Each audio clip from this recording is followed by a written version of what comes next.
سانس اگر آپ اسی طرح لیتے رہیں گے میرا کام بن جائے گا. ایک بار اور ہاتھ اٹھائیے انشاءاللہ.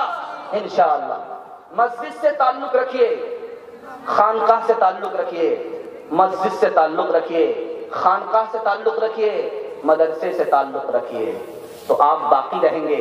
اگر ان سے تعلق نہیں رہا تو آپ ختم ہو جائیں گے جیسے اندلس میں مسلمان ختم ہو گئے.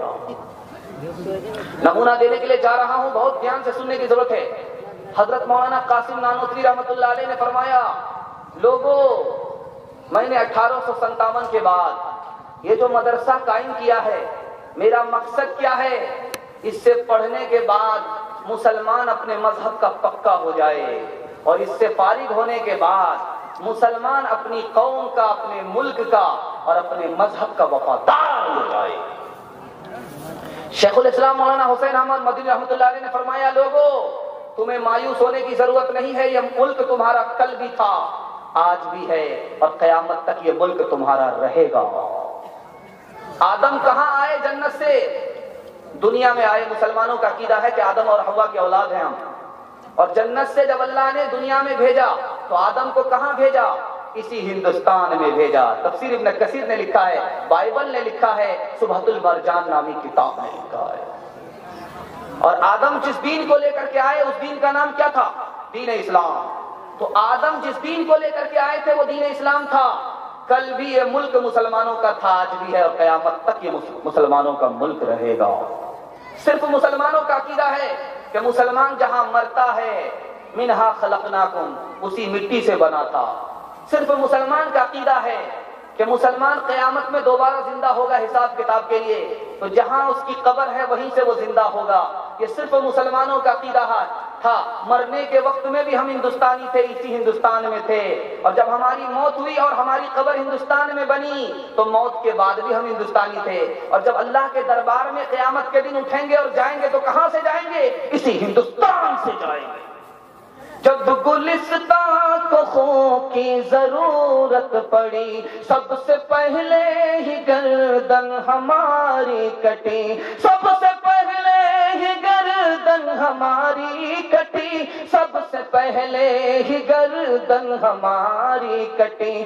پھر بھی کہتے ہیں مجھ سے یہ اہل وطن, پھر بھی کہتے ہیں مجھ سے یہ اہل وطن, یہ وطن ہے ہمارا تمہارا نہیں. بہت دھیان دیجیے گا, مولانا آزاد صاحب رحمت اللہ علیہ نے 1940 میں خطاب دیا تھا, مسلمانوں اس پر فخر کرنا کہ ہم ہندوستانی ہیں, مسلمانوں اس پر فخر کرنا کہ ہم مسلمان ہیں. ہمیں اس پر فخر ہے کہ ہم مسلمان ہیں, ہمارا مذہب اسلام ہے, اور ہمیں اس پر فخر ہے کہ ہم ہندوستانی ہیں, ہمارا ملک ہندوستان ہے. مولانا رحمت اللہ کرانوی رحمت اللہ علیہ مجاہد جنگ آزادی کے مجاہد تھے, مرد مجاہد تھے. سلطان عبد الحمید نے, بادشاہ نے اپنے یہاں آنے کی دعوت دی, بڑھاپا ہو چکا ہے, جہاد چھوڑ دو, اسلام کے لیے لڑنا چھوڑ دو, بوڑھے ہو چکے ہو. تو کیا کہا, میرا آخر وقت ہے, اللہ کے در پر پڑا ہوں, میری لاج وہ رکھنے والا ہے. اس بڑھاپے میں مرنے کے وقت میں اگر بادشاہ کا درباری بن جاؤں تو قیامت کے دن کیا منہ دکھاؤں گا. عالم سے تعلق رکھیں گے آپ آباد رہیں گے, اگر عالم سے تعلق نہیں ہوگا آپ برباد ہو جائیں گے. انشاءاللہ عالم سے تعلق رہے گا, ہاتھ اٹھا دیے انشاءاللہ. آخری مثال سنانے کے لیے جا رہا ہوں. 1930 کے اندر لندن کے اندر مولانا محمد علی جوہر رحمت اللہ علیہ کھڑے ہوئے اور انگریزوں سے کہا, میں لندن میں کہہ رہا ہوں, ہندوستان کی آزادی کا پرچم ہمارے ہاتھ میں دو, اگر تم نہیں دو گے تو میں اسی لندن میں اپنی قبر کے لیے 3 گز زمین لے کر کے رہوں گا. کچھ بات ہے کہ ہستی مٹتی نہیں ہماری, ہماری صدیوں رہا ہے دشمن دور زماں ہمارا. یونان و مصر و روما سب مٹ گئے جہاں سے, اب تک مگر ہے باقی نام و نشاں ہمارا. عالم کا اور جاہل کا مناظرہ ہو گیا. جاہل نے کہا کہ میں سوال پوچھوں گا, جواب نہیں دیں گے 10 روپے ہارنا پڑے گا.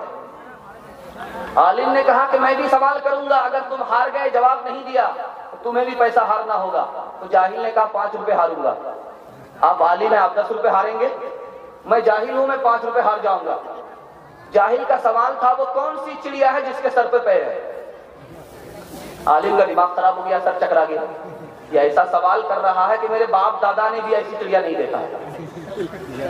کہا کہ سوال کا جواب نہیں دے پائے تو 10 روپیہ دیجیے۔ 10 روپیہ ہار گئے۔ اب عالم کو یہ سمجھ میں آیا کہ جب میرے پاس اس کا جواب نہیں ہے تو اس سے پوچھ لیتے ہیں وہ کون سی چڑیا ہے۔ کہا مجھے بھی معلوم ہے، لیجیے 5 روپیہ۔ مسلمانوں سنبھل جاؤ، سنبھل جانے کا وقت آیا، بہت سوئے ہو تم اب ہوش میں آنے کا وقت آیا، جلا ڈالی تھی تم نے کشتیاں اندلس کے ساحل پر، مسلمان پھر تیری تاریخ دہرانے کا وقت آیا، جہاں سے 313 چلے تھے تم مسلمانوں، انہی ماضی کی راہوں پر پلٹ جانے کا وقت آیا۔ آپ کی بابری مسجد چلی گئی، کیوں گئی؟ میں وجہ بتانے کے لیے جا رہا ہوں۔ اللہ آسمان پر آ چکا ہے، قبولیت کی گھڑی ہے، توبہ کریں گے اللہ ہماری توبہ قبول فرمائے گا۔ جو خدا قادر ہے وہ اس پر بھی قادر ہے کہ ہماری کوئی بھی مسجد کو واپس فرما دیں گے انشاءاللہ۔ آپ لوگ توبہ کے لیے تیار ہیں؟ ہاتھ اٹھا دیے انشاءاللہ۔ انشاءاللہ۔ مسجد کیوں چلی گئی؟ 3 وجہ سے گئی۔ انگریز کی انگریزی کی وجہ سے گئی، فرقہ پرستوں کی فرقہ پرستی کی وجہ سے گئی، اور مسلمانوں کی غفلت اور کوتاہی کی وجہ سے گئی۔ جب مسجد تھی تو اس وقت ایک غیر مسلم لیڈر نے کہا ہمیں نوکیلے پتھر پر بیٹھا نہیں جاتا، زمین کو سمتل ہونا چاہیے، پلین ہونا چاہیے۔ کیا مطلب ہے؟ اشارہ تھا بابری مسجد کو توڑ دینا چاہیے۔ جب بابری مسجد باقی تھی تو ایک غیر مسلم لیڈر نے کہا کہ بلی ابھی تھیلے میں ہے، میں انتظار کر رہا ہوں کہ تھیلے سے باہر بلی نکل جائے۔ جب بابری مسجد ٹوٹ گئی ان کے پاس فون گیا کہ بابری مسجد ٹوٹ گئی، تو اس نے کہا کہ اب تو تھیلے سے بلی باہر ہو گئی ہے، مندر اب وہی بنے گا۔ تیسرے نمونے کو ذرا دھیان میں رکھیے، ملک تقسیم ہو گیا ہے، ملک آزاد ہو گیا ہے۔ آزادی کے بعد انگریزوں نے ڈیوائیڈ اینڈ رول کا فارمولا یہاں کے لوگوں کو دے کر کے وہ یہاں سے روانہ ہوا، لڑاؤ اور حکومت کرو۔ یہاں پر 4 جھگڑے کھڑے ہوئے، مسلمان الگ قوم ہے، ہندو الگ قوم ہے، مندر الگ ہے، مسجد الگ ہے، ہندی الگ ہے، اردو الگ ہے، لیگ الگ ہے، کانگریس الگ ہے۔ تو اس وقت نعرہ لگتا تھا مسلمانوں کے 2 استھان، پاکستان یا قبرستان، ہندو ہندو بھائی بھائی، بیچ میں پولیس کہاں سے آئے؟ رام للا ہم آئیں گے، مندر یہی بنائیں گے۔ ڈی این اوجھا کہتے ہیں 1970 تک کوئی معاملہ نہیں تھا، 1970 کے بعد یہ مسئلہ کھڑا ہوا۔ مسٹر شیر سنگھ کہتے ہیں 1785 میں یہ مسئلہ کھڑا ہوا کہ جہاں بابری مسجد ہے وہاں رام جی پیدا ہوئے، رام جنم بھومی ہے، بابر نے توڑا مندر کو، توڑا اورنگزیب نے مندر کو توڑا، مسلمانوں نے مندر کی زمین کو اپنا لیا ہے۔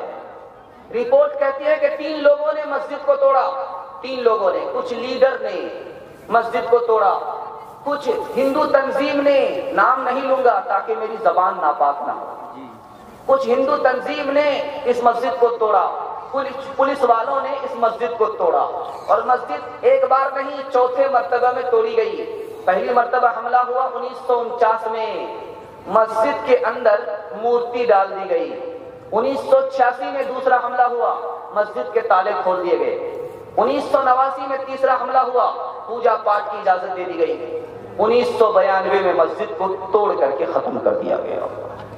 اب میں آپ کو ایک جائزے کی بات بتانے کے لیے جا رہا ہوں، جہاں اس کا ذمہ دار انگریزوں کی انگریزی ہے اور فرقہ پرستوں کی فرقہ پرستی ہے، مسلمانوں کی غفلت اور کوتاہی بھی ہے۔ مسلمان سوتے رہے، 1785 میں یہ مسئلہ کھڑا ہوا، مسلمان سوتے رہے، 1800 میں مسلمان سوتے رہے، 1970 تک مسلمان سوتے رہے۔ مسلمان کب جاگتے ہیں؟ 1986 میں۔ بابری مسجد ایکشن کمیٹی کب بنی؟ 1986 میں۔ مسلمان سوتا رہا، قاعدہ ہے سونے گھر میں بکری سواسین، جو سوتا ہے وہ کھوتا ہے، جو جاگتا ہے وہ پاتا ہے۔ مسجد چلی گئی، اگر اسی طرح سوتے رہے تو اسی طرح ایک ایک کر کے ساری مسجد جاتی رہے گی۔ انشاءاللہ جمعہ نماز پڑھیں گے، ہاتھ اٹھا دیجیے انشاءاللہ۔ سنیچر کو کون پڑھیں گے؟ آپ کے سسور آ کر پڑھیں گے۔ کیسی مسجد کیسا مندر، یہ تو سیاسی چالیں ہیں، جسم بھیڑیوں کے ہیں لیکن منہ پر بھیڑ کے کھالے ہیں۔ آم کی لکڑی بیچ رہے ہیں پنڈت جی اب چندن میں، پنڈت جی اب چندن میں۔ چاہے وہ گجرات کے شعلے، چاہے بمبئی کے فتنے، سب کو ہے معلوم کہ نیتا جی ہے شبھ چنتک کتنے۔ ارے ہندوستان میں آگ لگی ہے، نیتا جی ہے لندن میں، نیتا جی ہے لندن میں۔ بہت دھیان دیجیے گا، ایک غیر مسلم حق پرست ہیں، ان کو نوٹ کیجئے، ان کے لیے دل سے دعا دیجئے، اللہ ان کی نسلوں کو اسلام کے لیے قبول فرمائے۔ اکشے برہمچاری، انہوں نے کہا کہ تم کہتے ہو رام مندر، رام مندر مت بولو، مندر کے ساتھ رام کا نام مت جوڑو۔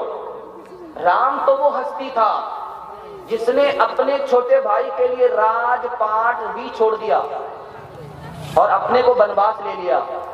تم مسلمان کے لیے جب اس کی مسجد نہیں چھوڑ سکتے تو مندر کے ساتھ رام کا نام مت جوڑو، یہ رام کی توہین ہے۔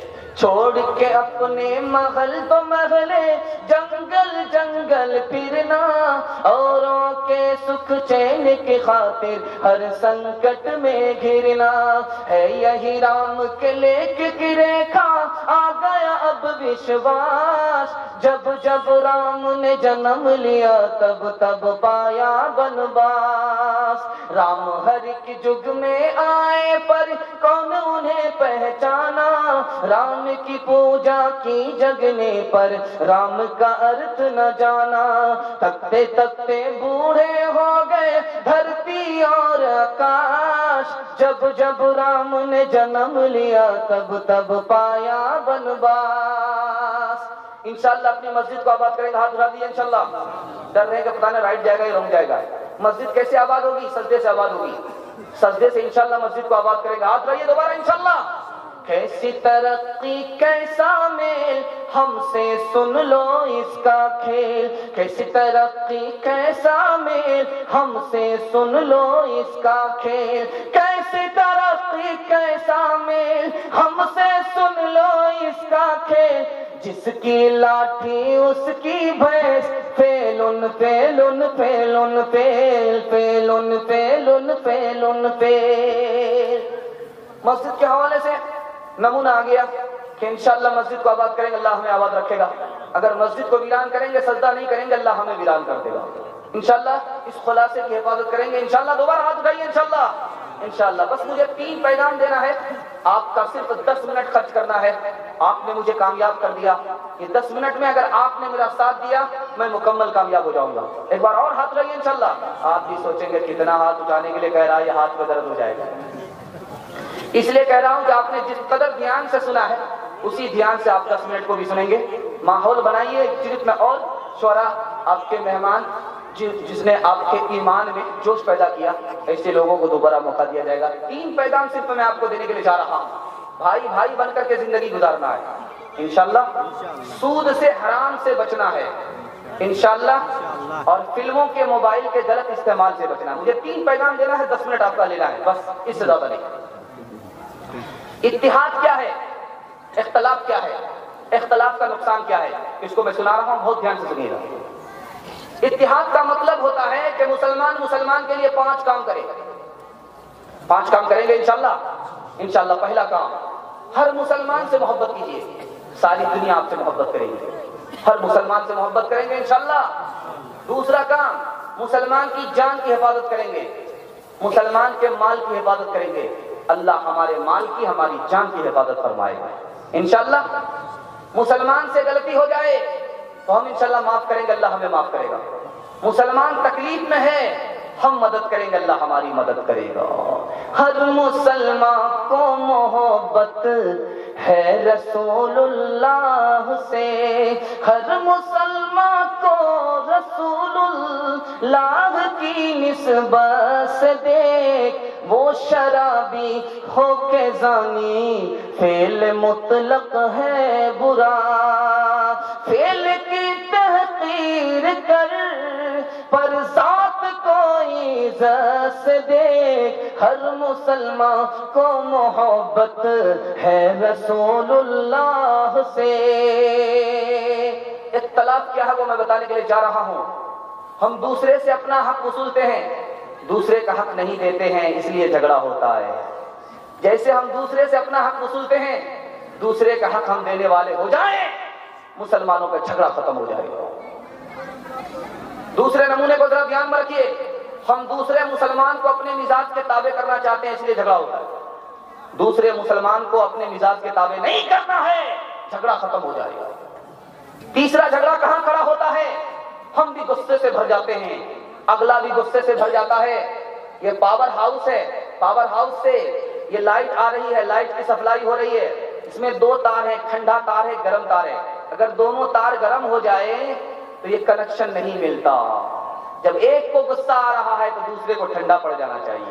یہ بھی غصے سے بھرا ہوا، وہ بھی غصے سے بھرا ہوا، پتا چلا کہ لاٹھی چل گئی، جھگڑا ہو گیا، یہ بھی لہو لہان، وہ بھی لہو لہان۔ غصے کو قابو میں رکھنا ہے، جھگڑا کبھی نہیں ہوگا۔ چوتھی نصیحت کو یاد کیجئے، زبان کو کنٹرول میں رکھنا ہے، بولنے سے پہلے تولنا ہے۔ پیر کا پھسلا زمین پر گرتا ہے جو زبان سے پھسلتا ہے، جہنم کے گڑھے میں جا کر کے گرتا ہے۔ زبان کے استعمال کو قابو میں رکھ لیجئے، کبھی جھگڑا نہیں۔ اور دوسرے مسلمان سے رشک کرنا ہے، حسد نہیں کرنا ہے، ہمیشہ کے لیے جھگڑا ختم ہو جائے گا۔ حسد تین طریقے کے ہیں، چار طریقے کے حسد ہیں، تین حرام ہے، ایک حلال ہے۔ دوسرے کی ترقی بھاڑ میں جائے، ہمیں ترقی ہو یا نہ ہو، یہ بہت خطرناک حسد ہے، اللہ پوری ملت کی حفاظت فرمائے۔ دوسرے کی ترقی بھاڑ میں جائے، وہ ترقی ہم کو مل جائے، یہ حسد بھی بہت خطرناک ہے، دوسرے کے جنازے پر ترقی کرنا چاہتا ہے۔ تیسرا حسد ہے، وہ بھی ترقی کرے، میں بھی ترقی کروں، میری ترقی ختم ہو گئی تو اس کی ترقی کیوں رہے، اس کی ترقی بھاڑ میں جائے، یہ بھی حرام ہے۔ کون سا حسد جائز ہے وہ میں آپ کو بتانے کے لیے جا رہا ہوں۔ وہ بھی ترقی کرے، ہم بھی ترقی کریں، سب کو ترقی ہو، ایسا ہی حسد کریں گے، وہ حسد نہیں کریں گے انشاءاللہ۔ تمہارا اتفاق باں ہمیں دیوار آہن تھا، تمہارا اتفاق باہمی، مخالف ایک کا جو تھا وہ گویا سب کا دشمن تھا، مخالف ایک کا جو تھا وہ گویا سب کا دشمن تھا۔ تم اپنی حق پرستی سے دبا لیتے تھے دنیا کو، خدا کے سامنے جھک کر جھکا لیتے تھے اعداء کو، خدا کے سامنے جھک کر۔ انشاءاللہ بھائی بھائی بن کر کریں گے، ہاتھ اٹھا دیجیے انشاءاللہ۔ میں نمونہ دینے کے لیے جا رہا ہوں۔ دیوبندی کی مسجد میں بریلوی آتا ہے تو بریلوی کو گمراہ سمجھتا ہے، اور دیوبندی جب بریلوی کی مسجد میں جاتا ہے تو بریلوی کو گمراہ سمجھتا ہے۔ اس کا خلاصہ کیا ہے، مطلب کیا ہے، اس میں گمراہ کون ہے؟ میں راز کی بات بتانے کے لیے جا رہا ہوں۔ نہ یہ گمراہ ہے نہ وہ گمراہ ہے، غلط فہمی ہے، ہم اس کو گمراہ سمجھتے ہیں، وہ ہمیں گمراہ سمجھتا ہے۔ آپ دیکھیں گے جب دیوبندی کی مسجد میں بریلوی آتا ہے نماز پڑھنے کے لیے اور اقامت ہوتی ہے، اللہ